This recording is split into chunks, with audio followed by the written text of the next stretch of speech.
Desta sexta-feira, entrevista o presidente executivo da Coamo, Ayrton Galinari. Em pauta, vamos falar sobre safra, mercado agrícola, investimentos, impacto da cooperativa no agronegócio. Nosso convidado, Ayrton Galinari. Prazer tê-lo aqui. Obrigado por atender o nosso convite. Bom dia. Bom dia, ouvintes da Musical, Cid, Donizete. Um prazer sempre estar com vocês aqui. Vamos iniciar então por um panorama da safra, produção de soja. Presidente, qual que é a prospecção de recebimento de sacas de sojas nessa safra? É possível aí temos um novo recorde histórico? É possível sim, né? Nós temos uma situação de bastante homogeneidade em toda a área de ação da cooperativa, né? Diferentemente de anos anteriores, onde nós sempre tínhamos, nos últimos 3, 4 anos, algum ponto que estava com uma deficiência climática maior, predominantemente sul do Mato Grosso do Sul, oeste do Paraná e algumas regiões do Paraná, o norte do Paraná mesmo. E isso nesse ano não tem acontecido. Há uma homogeneidade maior, apesar do veranico que tivemos em janeiro, uma redução aí em cima do esperado, algo em torno de 5 a 7%. Mas devemos ter um número muito expressivo ainda de recebimento de grãos junto ao nosso quadro social. Agora no verão, somando milho e trigo, passa de 100 milhões de sacas. Milho e soja, perdão. E a colheita, como é que está já? Bastante avançada, né? Regiões já finalizaram. O oeste do Paraná praticamente finalizou. Nós estamos aqui numa situação já que passamos da metade. O norte do Paraná começando a colher. Sul do Mato Grosso do Sul muito parecido conosco aqui. E o sul do estado já iniciando também aí nos 30% a 40% de colheita, né? Então é uma região muito ampla, né? Os períodos de plantio são diferentes. E agora nós já temos um milho muito grande no oeste, enquanto tem no sul a colheita só iniciando. Então são vários países dentro do Brasil aí. Esse impacto já pode ser sentido aí nas unidades de recebimento em relação também ao volume e como é que está a produtividade? Produtividades boas, né? A média, eu diria que esse ano não tem aqueles tanto picos de alta, né? Mas boas produtividades e essa estabilidade em toda a região é que leva a safra a um número melhor. A nível de Brasil também, né? As expectativas de uma safra muito grande, falando-se acima de 180 milhões de toneladas, o que é bastante, né? Então acredito que, no modo geral, a agricultura, na questão das produtividades, está boa. O que não está bom na questão de preços, né? E a gente está falando do soja, mas também tem aí a safra de milho, segunda safra, né? Que se aproxima. A estrutura logística da Coamo está preparada para receber grandes volumes? Sempre, né? Nossos volumes são sempre grandes. A Coamo é a empresa que tem a maior capacidade de armazenagem do país, né? São 6,5 milhões de toneladas de capacidade estática. Então é um número bastante expressivo. Mas só agora no verão nós vamos receber mais de 6 milhões, praticamente recebe o que tem de capacidade. Então depende agora muito da velocidade de comercialização, ela vem lenta, né? O produtor com esses preços não tem motivado muito as vendas, então ele está deixando muito próximo do período de pagar as contas, né? O pesado das contas acontece em 1º de abril, 1º de maio, que é quando ele compra a prazo de safra, então é o período de pagamentos. E ele está adiando bastante a decisão de venda. Então isso pressiona um pouco a logística, já que o milho começa a entrar no final já na segunda quinzena de maio. Então vamos falar um pouco sobre o preço da soja, também mercado internacional. Temos um cenário de guerra mundial aí. Mesmo com uma boa produção, os preços estão pressionados, a saca gira. Nós falamos há pouco agora a cotação R$ 114 do soja, por exemplo. Apesar da boa safra, o presidente Galinari tem mencionado que o preço de soja é hoje o principal desafio. O que está pressionando o mercado? Olha, oferta, né? Então, falei que o Brasil vem com essa produção de 180 milhões de toneladas, o ano passado 175 milhões. Isso, o Brasil tem colocado no mercado um excedente. Na verdade, o grande produtor que tem incrementado oferta no mundo é o Brasil, né? Os Estados Unidos ele não tem mais área para abrir, ele fica migrando um pouco mais para milho, um pouco mais para trigo, mas não tem expansão de área mais há tempos, né? A Argentina também é um comportamento muito parecido, são os dois principais atores aí desse mercado da soja. O Brasil é o principal na questão da exportação e na questão da produção. E tem se colocado mais do que se consome. Então o estoque mundial tem crescido ao longo dos anos. Isso pressiona preço, é o que tem mostrado aí praticamente nos últimos 2 anos. Um mercado flat, né, que sem subir. Chicago fica ali variando entre 10,5 e 11,5 dólares, e isso não permite que ele volte àqueles patamares, né, em função da oferta. Esse é o grande Ou seja, caso. Temos aí na economia brasileira, então, um certo desequilíbrio entre a alta produtividade e o aumento do consumo. Estamos produzindo mais. Estamos produzindo mais. O Brasil sempre expande área, tem uma previsão também de expansão de área agora, algo em torno de 2,5% ainda tem. Tem também no milho, crescendo muito o milho segundo a safra, né? O ano passado o recorde aí de 140 milhões de toneladas no Brasil. Então isso tudo pressiona mesmo o preço, né?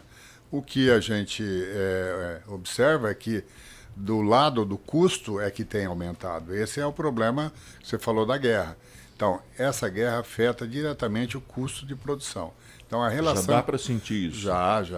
Os fertilizantes... o petróleo é matéria-prima para a produção de fertilizantes, petróleo e gás, né? Então isso afeta diretamente o custo dos fertilizantes, mesmo a logística e custos dos demais, dos defensivos, né? Isso compromete. E também os fretes. Então, para trazer o fertilizante para cá, o frete marítimo cresceu, porque estamos vendo aí a alta do petróleo, a alta dos combustíveis, do modo geral. Então, isso piora a relação de troca. Então, você precisa de mais sacas de soja para produzir um hectare de um hectare. Então, a conta do produtor é a relação de troca. Quanto que eu gasto do que eu produzo para produzir? Então, isso nesse ano está mais apertado. Realmente, as margens tendem a ser mais espremidas. E a China foi o principal motor de consumo mundial nessas últimas décadas. Esse cenário mudou? Mudou. A China ela foi realmente de 2000 até 2020, ela veio crescendo, é o que permitiu o Brasil sair lá de 30 milhões de toneladas para 160, 170, porque tinha um consumidor. A China importa aí 110, 112 milhões de toneladas, que é exatamente o que o Brasil exporta. Então isso é que permitiu. Se a China não tivesse feito esse movimento de urbanização a partir do ano 2000, não teria acontecido essa possibilidade de incremento de produção de soja. E a partir de lá é sabido que a população da China parou de crescer, que o consumo dele já é muito alto de proteína, o consumo per capita do chinês é bem maior que o brasileiro. Então, às vezes, a gente tem uma noção errada sobre isso, eles consomem mais proteína do que nós, e não é pouco, algo em torno de 20% a mais. Então, eles já estão num patamar de consumo bastante bom e estão com a população estabilizada. E não entrou um novo ator. É isso que... Tem a Índia, que é um movimento que está acontecendo, mas a Índia ela não tem essa tendência de consumir proteína animal tão forte como a China. Eles têm outros hábitos. E isso não vem com a mesma velocidade. Vai haver a transformação? O mercado acha que sim, que vai haver esse incremento, mas muito mais lentamente do que o movimento rápido que os chineses fizeram. Está na hora de buscar novos mercados, aparecer novas oportunidades. Agora, com esses custos de produção mais altos, o produtor pode enfrentar margens apertadas nesse ano? Com certeza as margens são mais apertadas, não tenha dúvida nenhuma. A orientação da cooperativa, do presidente executivo da Coamo aos produtores em relação à comercialização e também os contratos antecipados? Olha, é sempre aquela de aproveitar momentos, né? Então nós temos momentos que realmente os preços são mais atrativos. Momentos que a gente faz os planos de fornecimento de insumos, os contratos nessa época são melhores, isso já nos últimos anos tem mostrado. O exemplo desse ano, quem fez o contrato futuro na época da aquisição dos insumos, que vence agora no dia 1º de abril, ele fez a 129, 130 reais. E a expectativa do preço para 1º de abril é 115, 116. Então, quem fez o contrato ganhou mais de 10% sobre o valor do preço do dia. Isso vem acontecendo nos últimos 3 anos. Então, é interessante aproveitar esses momentos, ficar ligado no mercado aí, que quando dá esses soluços, né, de dólar dar uma disparada por um motivo ou outro. Essa é a hora. Essa é a hora de fazer, faz em várias fases, né, em várias etapas, que as médias normalmente ficam melhores. A Coamo anunciou a aquisição de unidades no norte do estado. Qual que é o investimento e a importância estratégica dessa expansão? Olha, estrategicamente, a gente tem dito, né, às vezes tem questionamento por parte dos cooperados, né, para que expandir, para que ir para aquela região, já tem gente lá, até como tinha o questionamento de quando fomos para o Mato Grosso do Sul, mas é que as empresas do mercado de commodities, elas precisam ter escala para gerar negócios. Então, se nós temos indústria e precisamos da indústria para agregar valor, ela tem que ter um mínimo de movimentação. Tem que ter produto para isso. Se eu tenho um porto para fazer mercado internacional, para dominar a cadeia internacional e poder ter um custo mais baixo, remunerar melhor o produtor, eu preciso de volume. E estou competindo com grandes multinacionais, grandes empresas, são as grandes empresas do mundo. Então, participar desse mercado pequeno não dá, tanto é que os pequenos cerealistas, as empresas menores, não entram nesse mercado e têm dificuldade de sobreviver. Então, o crescimento é no sentido de buscar novas fronteiras, ter mais volume de produção para poder fazer melhores negócios e também, é claro, né, levar a tecnologia, levar o modelo que a gente entende muito satisfatório para o produtor que a Coamo tem. Então, vamos até lá, levar todo o pacote de serviços, assistência técnica, lojas de peças, crédito Coamo, tudo aquilo que a gente sabe que atende bem o produtor, para ele ser eficiente e suficiente dentro da sua propriedade. Enquanto isso, enquanto empresa, a cooperativa pode participar dos mercados. Bom, com isso também, né, a cooperativa, então, ampliando o polo de crescimento, a cooperativa amplia a capacidade também de armazenagem, né? Existe destinação para todo esse produto de armazenamento? Existe, tranquilamente, né? Nós temos uma boa penetração no mercado internacional, no mercado nacional, temos profissionais bastante capacitados.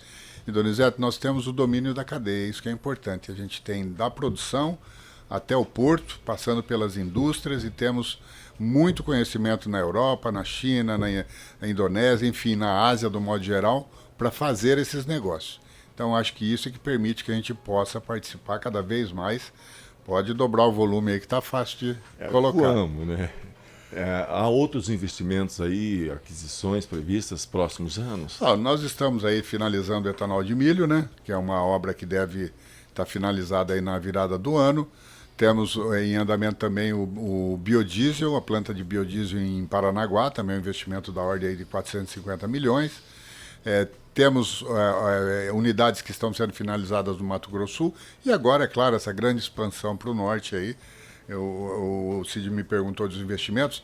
A primeira fase, que foram 4 unidades, foram 136 milhões, né, que é Cambé, Sabáudia, Bela Vista do Paraíso e Açaí. E temos unidades que estão operando para a Coamo, que elas ainda não podem ser adquiridas, né? Isso aí vai depender de um processo de recuperação extrajudicial da empresa. E aí, no momento que isso for permitido, a gente vai analisar a possibilidade. Cid, resultado da Coamo, gostaria de fazer algum questionamento sobre essa área aí? Eu queria perguntar primeiro sobre o Porto de Itapuá. Isso, outro investimento, bem lembrado. O Porto ele está numa fase muito avançada de licenciamento. A obra do Porto demora em si 2 anos, mas o licenciamento demora 5, 6 anos. Então, nós estamos nessa fase do Porto, né? Já estamos há 4 anos no licenciamento ambiental. E nos demais licenciamentos, Marinha, Patrimônio da União, Ministério dos Portos, Agência Nacional de Transporte Aquaviário, não é uma licença, são muitas licenças, além da licença ambiental. Então está bem evoluído, né? Nós acreditamos que para 2028 nós estamos com a obra. Então, em relação à receita global, o Cid deve ter esses números aí sempre prontos aí, Cid. algum dado aí para gente? Foram 28 bilhões, né? 28,7 bilhões de faturamento, né, global, uma sobra de um pouco mais de 2 bilhões geral, né, que é onde nós distribuímos 716 milhões para os cooperados. Como que explica esse Olha, isso cenário desafiador? É uma história, né? Isso aí são 55 anos de, como eu disse, de mercado, de profissionalismo, de seriedade na condução da gestão da cooperativa, né? Isso implantado desde o início, não é de hoje, né? Como dá sobras há 55 anos. Presidente, mais de 32 mil cooperados, como manter essa proximidade e eficiência com um quadro social tão grande? Tão grande. Nós estamos hoje, com essa expansão, 80 cidades. Se for considerar mais as que estão operando conosco, vamos quase a 90 cidades. Então, mas temos mais de 120 unidades de recebimento, 130 unidades de recebimento, 420 agrônomos e veterinários a campo, mais a equipe, os gerentes, os atendentes, enfim, somando tudo esse grupo, 11.500 funcionários, a gente preza pelo bom acolhimento do cooperado e essa relação pessoal, essa relação, na maioria dessas cidades, o ponto de encontro é a Coamo lá para o cafezinho, para bater um papo, para se atualizar, para encontrar os amigos. Então, realmente... Está próximo. Está próximo. Fazemos questão, além dos encontros técnicos, encontros da Fazenda Experimental, os programas com as mulheres, enfim, todas as ações de cooperativismo que a gente pratica. O agro foi, no ano passado, o setor que mais contribuiu para o crescimento da economia brasileira. Como é que avalia esse momento agora do agronegócio? Como é que a tecnologia também tem influenciado isso? Olha, o Brasil é técnico, né? E a Coamo é técnica, né? A nossa função, a Coamo é uma cooperativa técnica. Nós temos as fazendas experimentais, as relações com todas as empresas, sem viés, ou seja, para testar tudo que tem de novo, tudo que está por vir ainda no mercado, a fazenda é uma referência, as fazendas nossas. Então, o crescimento da agricultura brasileira foi baseado em tecnologia. A nossa região, né, se plantasse, como temos o Museu do Solo aqui na Fazenda Experimental, lá, terra que é originária, você planta e não dá nada. Então, sem tecnologia não se produziria no Brasil. Então é fundamental a tecnologia, acho que ela é a responsável por tudo isso e nós por levar isso até o produtor.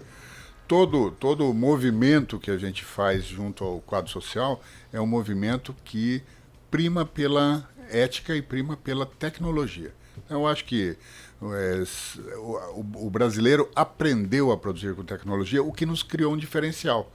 O americano tem um solo espetacular, o argentino tem um solo espetacular.